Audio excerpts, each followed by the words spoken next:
he knew about the tax world. We spoke kind of the same language. So I wanted to let him know that I didn't point I was about to get pointed to the tax world.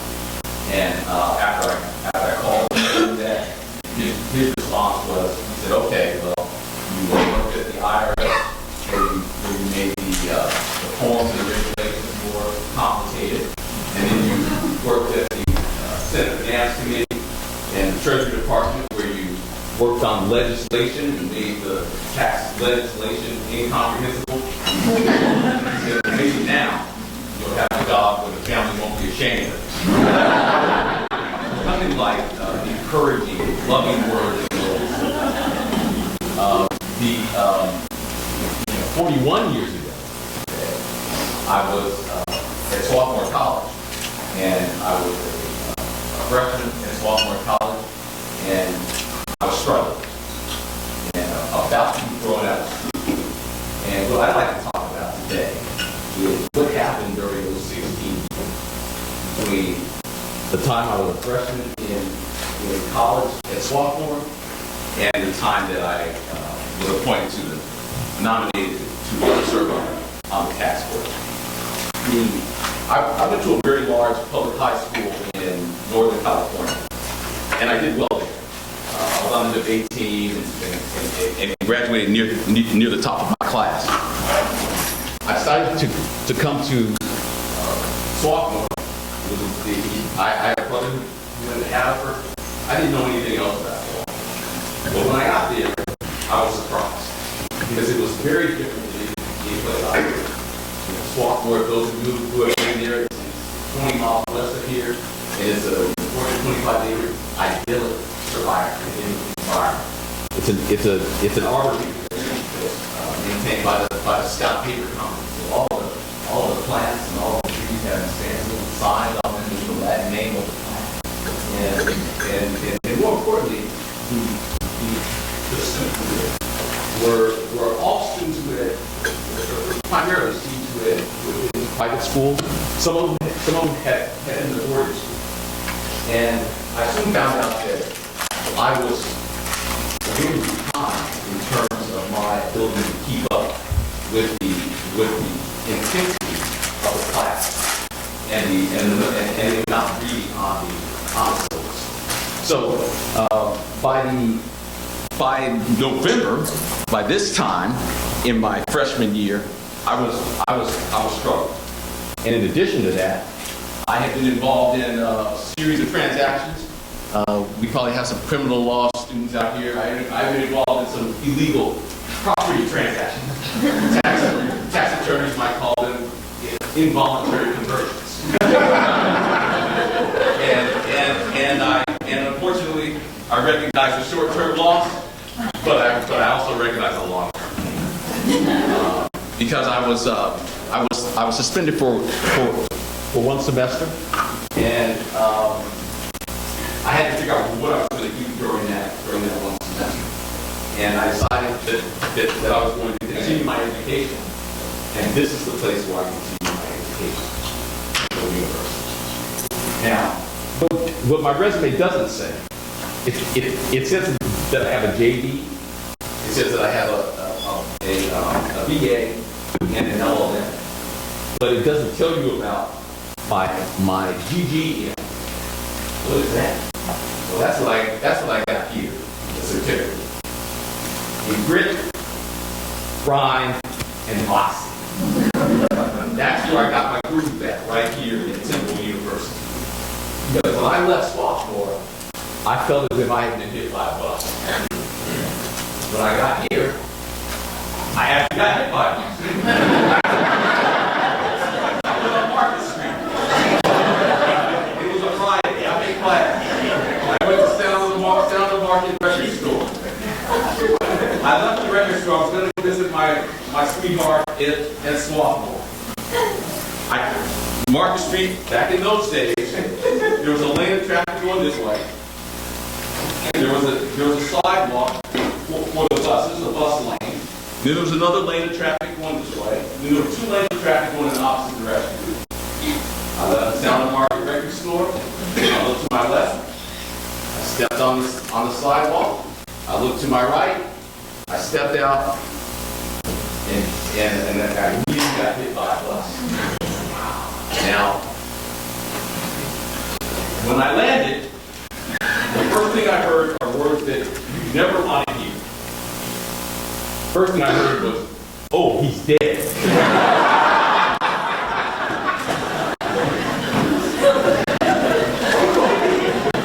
Never want to hear that.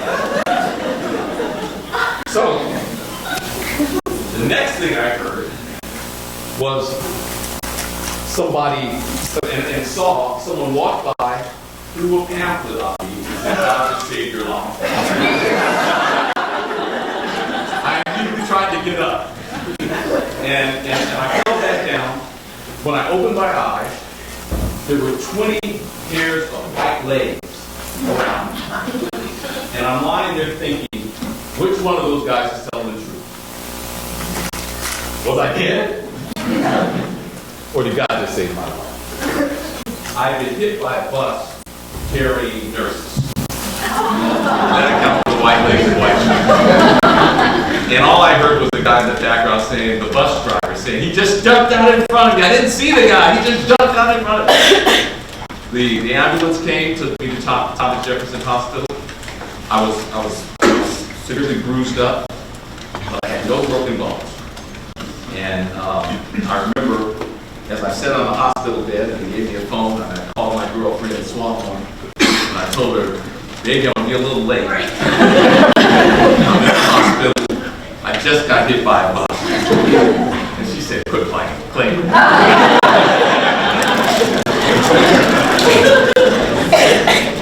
But as a result of that event, I realized that I had a wonderful opportunity to turn my life around. Swarthmore had given me a second chance. He said, you can come back. And God had given me a second chance because I didn't have to eat. And I decided at that point, I came up with a game plan that I was going to, when I came back to school, it was going to be completely different. It was going to be a completely different method of operation. And I decided that here at Temple, because I was living in New Jersey and commuting back and forth, spent a lot of time commuting and taking care of miscellaneous things in addition to going to school. And I realized just how fortunate I was to have the ability to actually live on campus and not have to deal with a lot of things that I would have otherwise had to deal with. So I decided that I was going to spend every waking moment studying. Every waking moment. My girlfriend had graduated, so she was in another city. She was in New Jersey. I didn't have that distraction. Not to say that she was a distraction, but I needed every moment I could get because I was behind in classes. I failed a course or two, and I only took 2 courses while I was here at Temple. So I was many credits behind. So when I came back, I had to take a load and a half for 3 or 4 semesters in order to graduate in time. So I decided that I was going to spend a maximum of 25 minutes for breakfast. I skipped lunch. And I spent 25 minutes for dinner. I was the first one in the library when the library opened.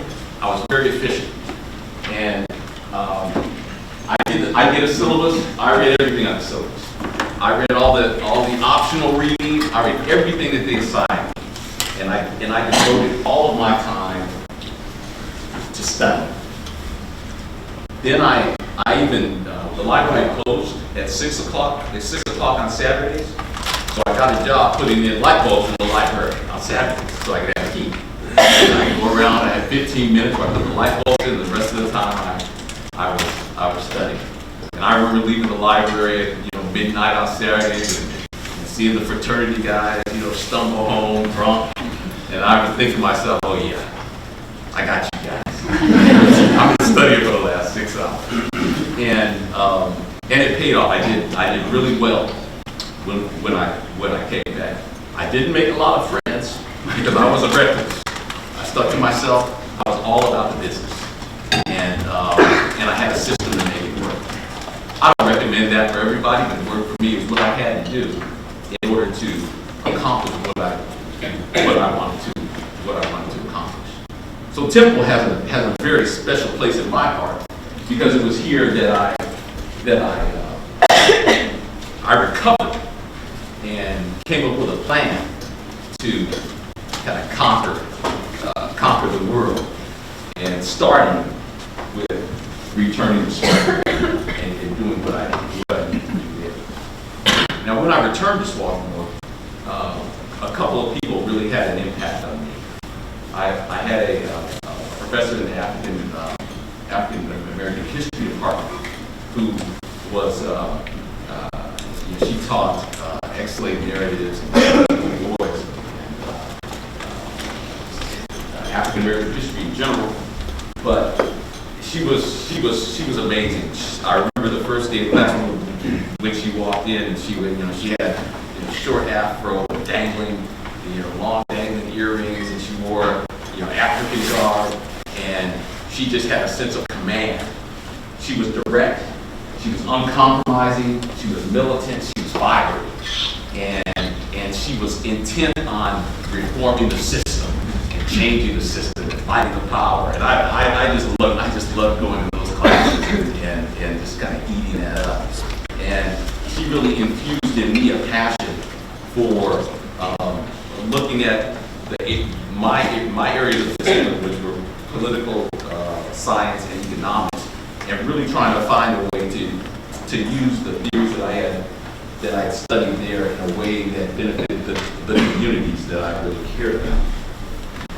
So she was a very important person in my development, and as a result of some of the passion she infused in me, I really took great pleasure in designing and working on legislation that affected low-income communities, like working on the earned income tax credit, low-income housing credit, and targeted jobs tax credit, a variety of other credits and deductions that affected those communities.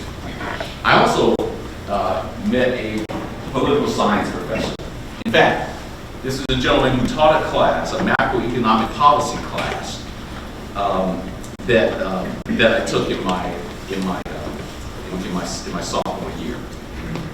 It was team taught by an economist and the poli-sci professor. And for 2 weeks, they talked about tax incentives.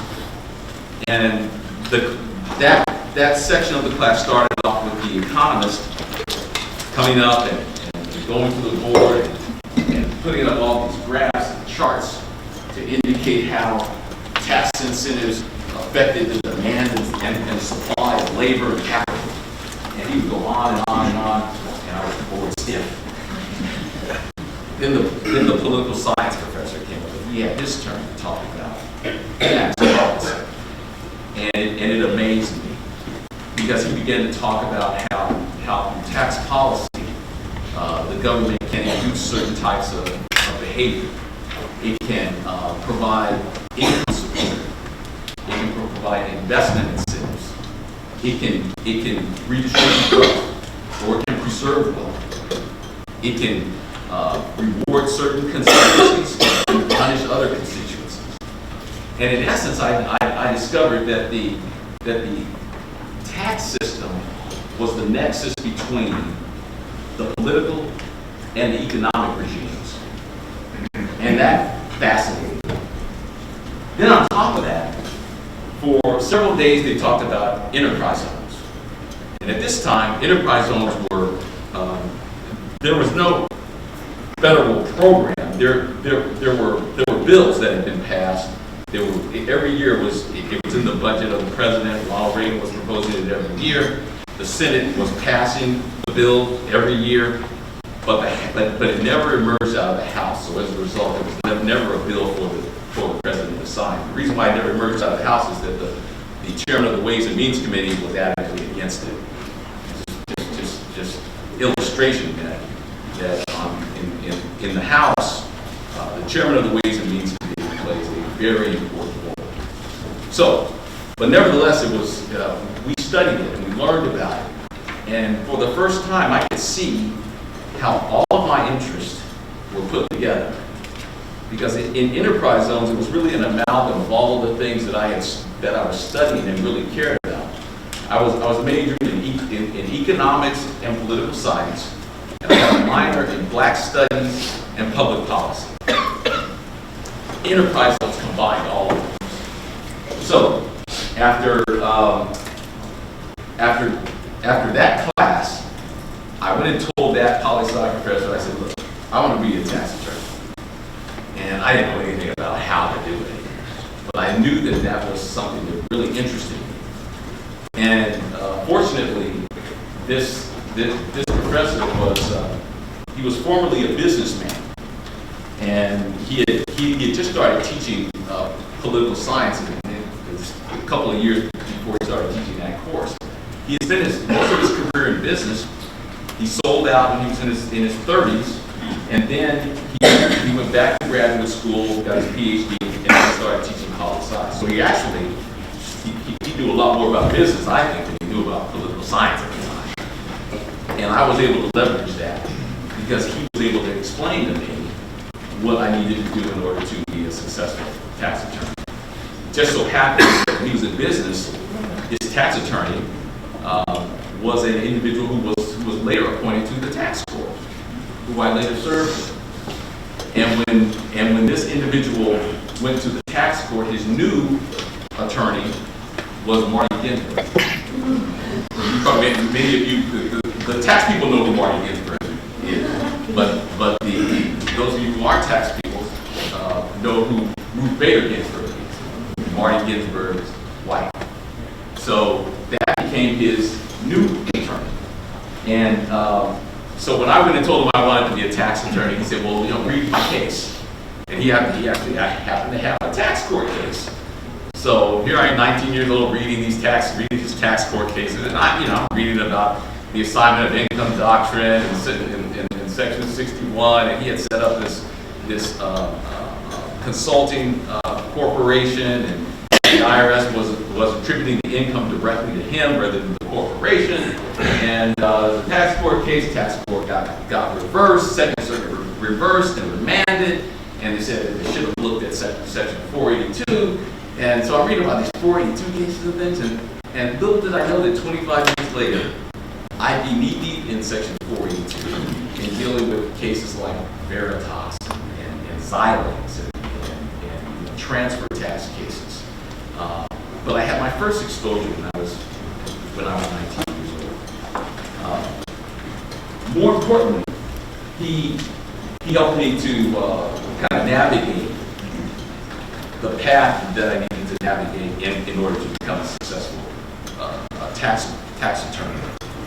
So I left Swarthmore with the intent that I didn't want to focus in tax. I really didn't know how to go about doing it. So I talked to people. I initially thought I was going to get a JD MBA.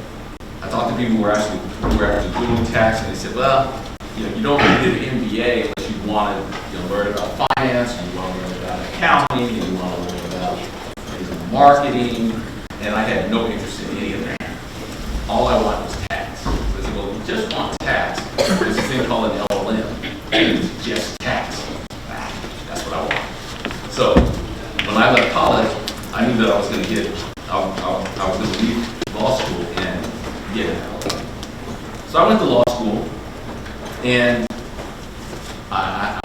this may irritate some of the professors who aren't tax professors here, but I suffered through crim law, con law, evidence, civil procedure. I didn't like any of those classes. I was like, when can I get to the tax stuff? I had to suffer through my first year of law school and wait to get to the tax stuff. And finally, my second year, I got a chance to do the tax stuff. Yeah, here it is. And I fell in love with the estate and gift tax. I took all the tax stuff I could. I particularly took the estate and gift tax, estate planning. I liked the estate tax so much that the professor taught a class in future interest. So all we talked about were rule of perpetuities and dynasty trusts and all this kind of stuff. There were 3 people in the class. 3 people. You know, we talk about these remainder and all these charts and stuff, and I just laughed. I hated that. Say how much of a nerd I was. But I really, I was able to kind of start to feel my passion, and I'll tell you, my goal at that point was I was going to do tax planning for athletes and entertainers, and I was going to design their charitable foundations and their exempt organizations to design them so that they had impact on the community, and that was kind of my master plan for my career. So I wanted to get as much tax expertise as possible. And I remember I was working on a paper, and as I was doing research for that paper, I was reading regulations. And in the IRS regulations, there were proposed regulations, and there was a section that said, for further information, contact Joe Smith at 1111 Constitution Avenue, Washington, D.C., principal author of the regulations. And I said, boy, that's what I want to be. I want to be that guy. I want to be the guy writing the regulations, writing the rules. So I went to our career office, and I found that there's an honors program for the Office of Chief Counsel, and I signed up, got a job at the Office of Chief Counsel. And I was assigned to the Legislation and Regulations Division. That division doesn't exist anymore because the IRS has been reorganized 30 times since 1985. But when I was there, the Legislation and Regulations Division handled every single area of tax had a branch, and all of the regulations in that particular area were written in that particular branch. So I was assigned to the transfer tax department. What are transfer taxes? Somebody tell me what a transfer tax is. Example, anybody. What are examples of a transfer tax? What are the taxes? How about a gift tax? There you go. State gift tax. And in addition, excise taxes. And excise taxes, that's where I actually started working on excise taxes. I became an expert on Section 4051, retail tax on heavy trucks. Those big Mack trucks, there's a tax on those. And had I been limited to that and not able to do anything else, I probably wouldn't be here now. I would have blown my brains out. It was not very exciting. But so I started there, and I had a little bump in the road right after I got there because I failed the bar exam. So I had to go back, take the bar exam again, came back, passed it. And then in 1986, they passed big tax reform bills. And after the 86 Act, we had a meeting in our branch, and the branch chief asked if anybody was interested in drafting the regulations for the generation skipping transfer tax. And nobody raised their hand. So I replied.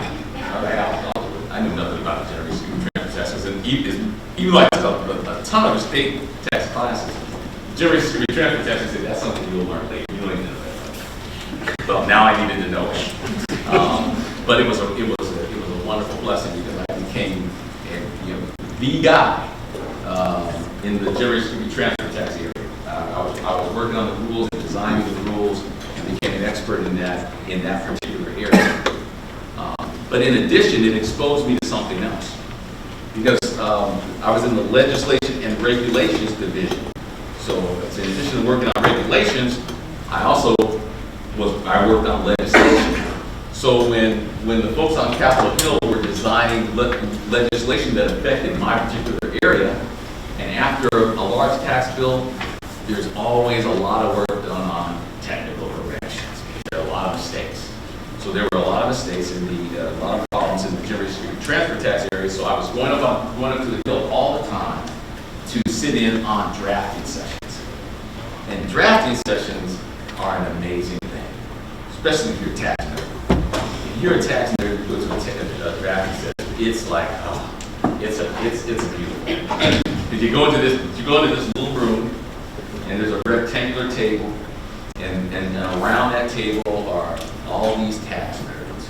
You know, there's folks from the Senate Finance Committee, folks from the Ways and Means Committee staff, folks from the Joint Committee staff, and then there are these folks who are professional draftsmen from the House Legislative Counsel's Office and the Senate Legislative Counsel's Office. They were all working on technical directions. And it was interesting because I remember my first meeting, and I went in, and the first couple of minutes there, there's this kind of exchange of pleasantries. And then after that, the meeting kind of evolves into this really intense discussion of a dizzying array of cross references and code sections. And first time I was glad I was there at the very beginning, because if I had walked in the middle, I wouldn't know what was going on. Actually, I didn't know what was going on, even though I started there at the beginning. But it was fascinating. And the thing that really interested me is after sitting through those meetings, the next day everybody would get a draft, and this draft legislation synthesized all of the gibberish that was spoken in the previous meeting, and transformed it into brilliantly and elegantly constructed statutory language. And even after sitting in the room and hearing about the proposal, what the proposal was supposed to do, and what it was supposed to look like, it would still take hours and hours to read the language and understand exactly how it worked. That was a fascinating process for me. So I was so glad that I'm like, I want to do this kind of stuff. But I was at the IRS, and I was thinking that, after a while at the IRS, I said, it's time for me to do something. I'm supposed to be doing tax planning for athletes and entertainers. I said, let me pursue that. So I was contacted by a headhunter in Los Angeles. They asked me for a resume. So I remember the day I was sitting in my desk, and I had to angle my computer to the side because I didn't want my coworkers to see that I was working on my resume. And while I was working on my resume, the chief tax counsel from the Senate Finance Committee called and asked me if I would be interested in interviewing for a job there. And he wanted to know if I could get him a resume by the end of the week. I wanted to tell him, I can get you a resume tonight. I'm working on my resume right now. But I didn't want to seem too pushy. I said, oh yeah, that's just such.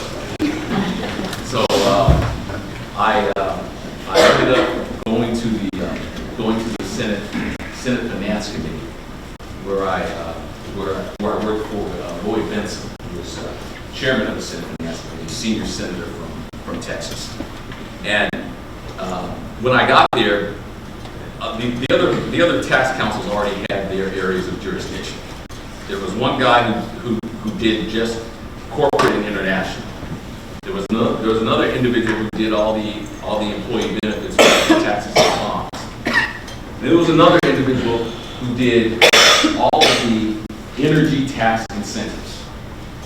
And if you work for the senator from Texas, you soon realize that all energy tax incentives are a matter of national security. I'm glad I didn't work on that. But I got everything else, because all the stuff that they didn't want to do, that was now in my jurisdiction. So all the individual tax stuff, all the procedural stuff, all the depreciation, capital gains, state and gift, excise tax, all the credits, the low-income housing credit, the R&D credit, exempt organizations, and I loved it. Because at that time, I just finished my LLM, and I spent a couple of years just focusing on just one particular section of the chapter of the code, chapter 13, the general security transfer tax stuff. I received my LLM where I learned a wide variety of things, and this was an opportunity to just really, stretch out and learn a lot. And it was fascinating, because now I really was able to work at a job where I can really see this nexus between economics and politics. Working on the tax system, this is really where the rubber hits the road. And it was fascinating, setting up hearings, working on legislation, dealing with folks, dealing with lobbyists, dealing with economists, and it was very enjoyable. And one of the things that I particularly enjoyed was within my jurisdiction were things like the earned income tax credit and the low-income housing credit, and actually enterprise zones. Now, there still wasn't any legislation in enterprise zones until 1992. And after the Rodney King verdict, those of you who are, a lot of young people here, so you may not remember this, but there were riots in Los Angeles.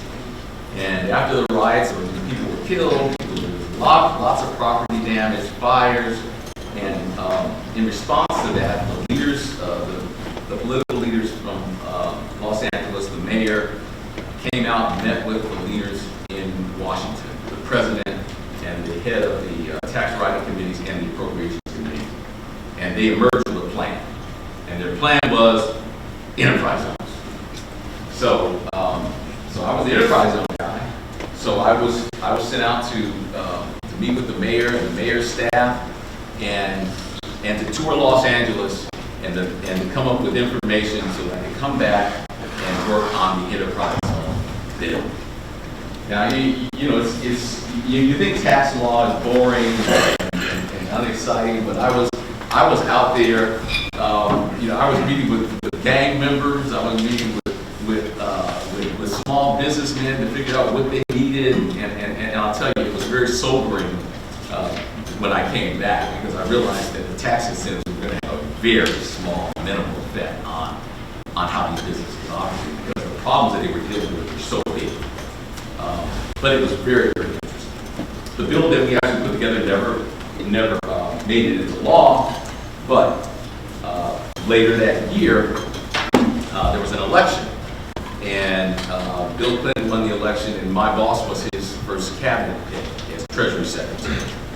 So, and now at that time, we were about to have our second child, and I was again thinking, when am I going to go out and do this tax planning for athletes and entertainers? Let me start thinking about that again. So I started looking around, and then in the middle of the process, this happens. My boss gets picked to be Treasury Secretary, and I have this opportunity to go to the Treasury Department. I'm like, what do I want to do? Do I go out and do that stuff, or do I want to go to the Treasury Department and do some other stuff? I can always go out and do that stuff.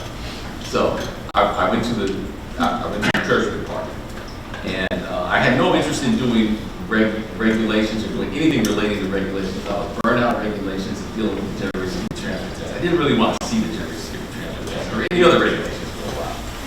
Well, I love designing legislation.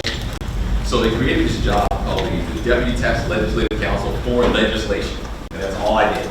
It's just design legislation. And it was really interesting because there were a couple things that were priorities. And the first month I was on the job, I remember I got Secretary Vincent called me into his office, and I had to accompany him over to the Oval Office to meet with the Vice President, the President, Secretary of Labor, Secretary of Health and Human Services, the Director of OMB, and the Deputy Treasury Secretary, and me, to talk about the earned income tax credit. Now, why does the President want to talk about the earned income tax credit? Well, he had made this promise that he was going to change welfare, and that people were going to be, after 2 years, there were going to be time limitations. It was concerned that people would be shifted into these minimum wage jobs, and the combination of the minimum wage jobs and food stamps would still keep them below the poverty level. And at the time, the earned income tax credit was about $800 or $900. It wasn't enough to make up the gap. So it was determined to dramatically increase the credit to make up the gap. It was going to be impossible to increase the minimum wage, so that was the way out of the problem. And that became a priority for the administration. So I was on the task force with all these income security experts. I was a tax nerd on the task force, working on welfare reform. In addition to welfare reform, I got put on the task force to design empowerment zones. That was the designation of the enterprise zones that was designed by the Clinton administration. It was the first federal legislation that actually got passed relating to enterprise I tell that story because it's significant that the thing that attracted me to tax 13 years prior to that, I was blessed enough to have the opportunity to actually design the federal program in that area, work with folks in the administration to kind of put that together. So I had a very interesting time there at the Treasury Department. And after a couple of years, I started to think, okay, we were about to have our third child, and I said, I need to start thinking about that tax planning for athletes and entertainers again. And at that point, this opportunity came up to go to the tax court. And I was 34 years old when the opportunity popped up, and I was like, that's something you do when you're older. You know, I'm 35, I need to fix it up a little bit, and I'm not ready to do all that stuff. But talked to folks, I said, if I have the opportunity to do it now, I better do it now. And I ended up doing it. It was a wonderful decision.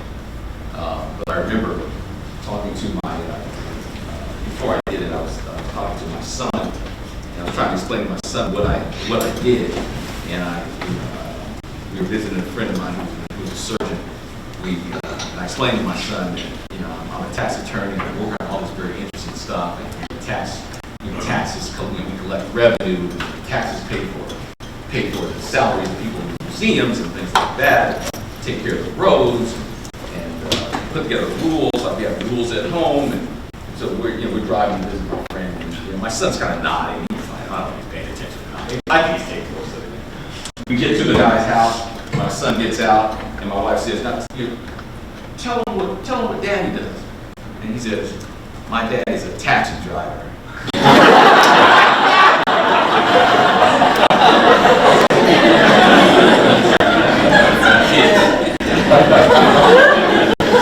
at that point, I decided I was going to embark on a teaching career and see if I could do a better job than I did with mine. But I went to the tax court, and I really loved it.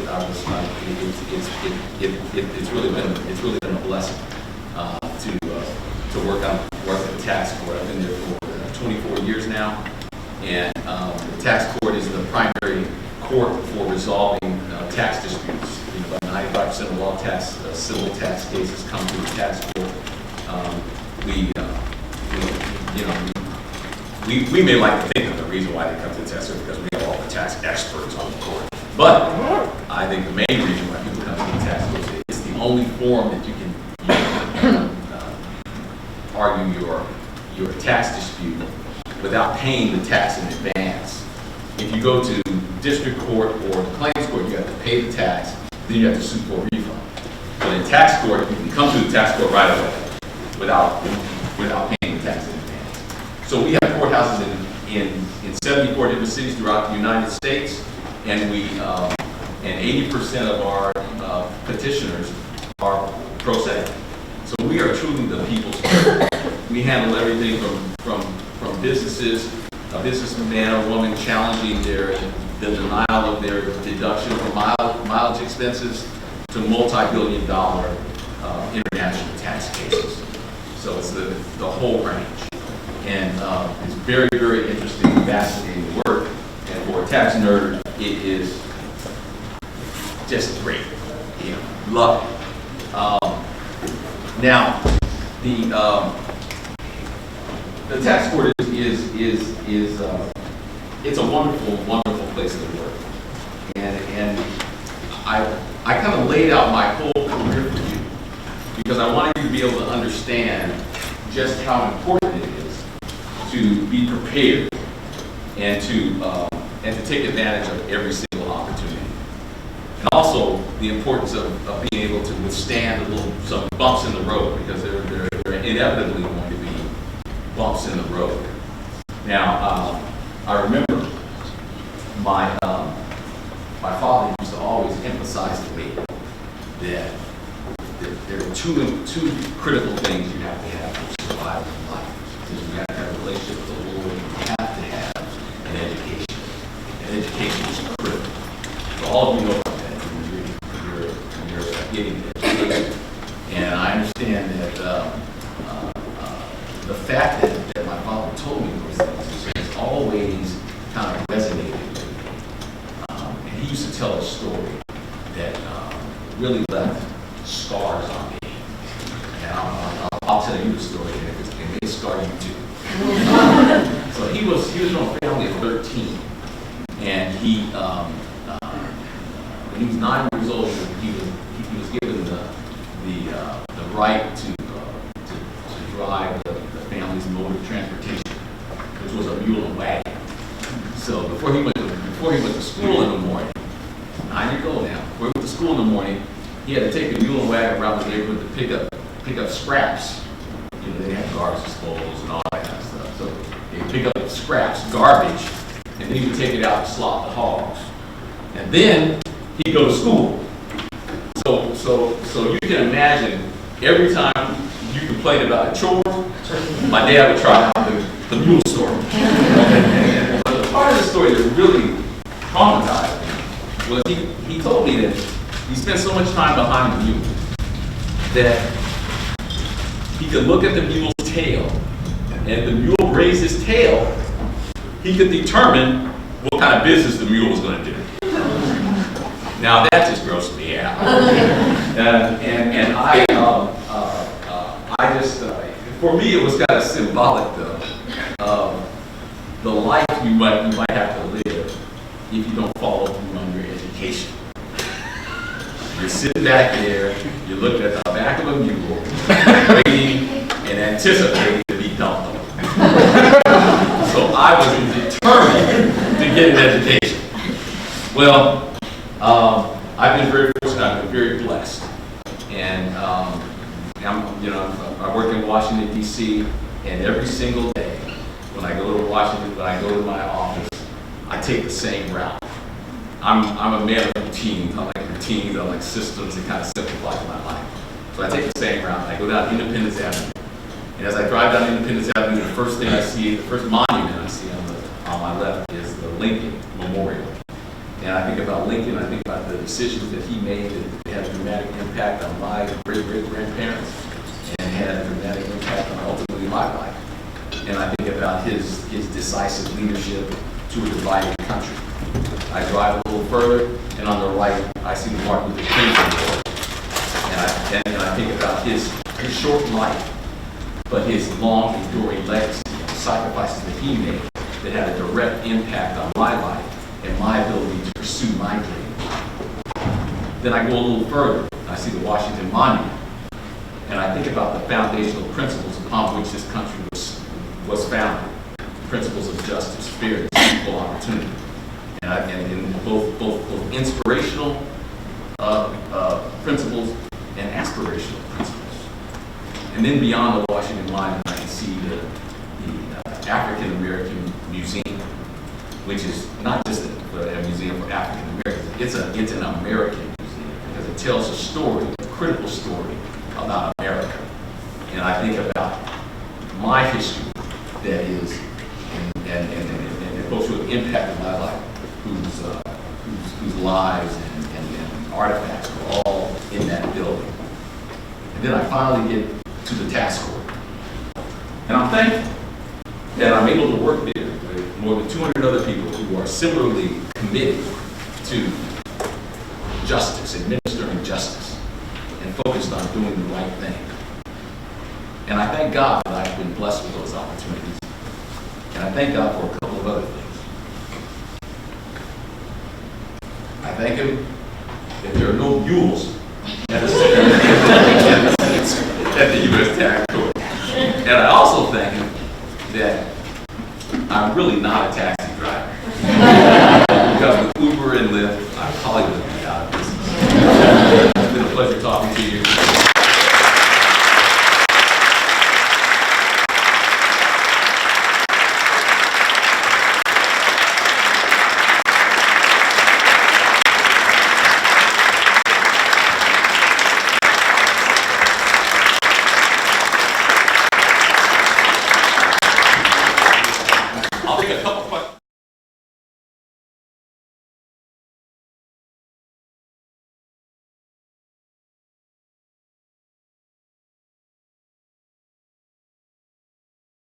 Tax planning training. My wife stopped having babies. Otherwise, I'd be thinking about it again. When I got to the tax group, we stopped having kids, so it stopped coming up. And I really can't think of a more satisfying job than the one that I have right now. The only thing that rivals that is teaching. And I love it. And I love to teach. And I do that a lot because I just love the connection that I can make with students. So yeah, so I'm probably not.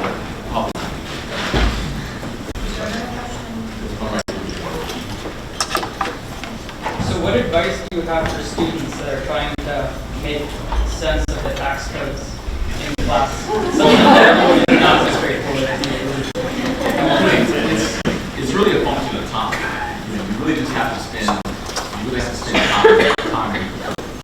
And there's just no substitute to just kind of focusing on it, reading the regulations, and sometimes some supplementary materials will help, but I don't think there's any substitute to really reading the code. And sometimes, even for folks who are experts in the field, we have difficulty too trying to understand some of the rules and some of the provisions. I mean, that's why there are a lot of gray areas, and you'll see some of the tax court cases where we're looking at legislation, and we've got 6 judges who agree that this is what the rule says, and then there's 6 judges who agree that it says something else, and all of the judges will start off their opinion with a statement that it is unambiguous that. So, the tax code can be difficult, but it can be interesting, and it's actually fascinating. And I think that those of you who aren't interested in tax, you should really kind of think about the tax code as just everything that we do. It can be viewed through a tax lens, and tax is really an opportunity to just employ your expertise in tax to do what you otherwise may want to do. If you want to work for a certain kind of company, high tech or something, I mean, there are all kinds of things that just affect that particular industry. If you're interested in manufacturing something, there are all kinds of things that just affect that kind of industry. If you're into kind of social things or community economic development, there are all these exempt organizations, and community development corporations, and all these things that need experts in the field of tax. And you can look at all the trade associations that provide, that monitor Capitol Hill, what's going on in Capitol Hill. And all of those trade associations want to have somebody who has knowledgeable about tax to ensure that their industry isn't adversely affected by some of the laws that Congress passes. So I would just, just kind of press you to just kind of think broadly.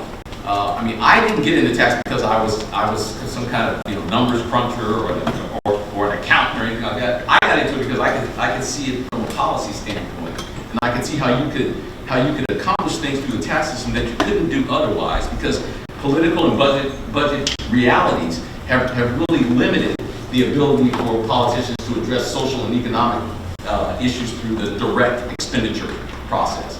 But through tax planning, there are a myriad of opportunities and unparalleled opportunities to make those kinds of changes and develop those kinds of programs. So I would encourage you to think about that. Well, I think unfortunately there's a class coming in here, so we have to vacate the room, but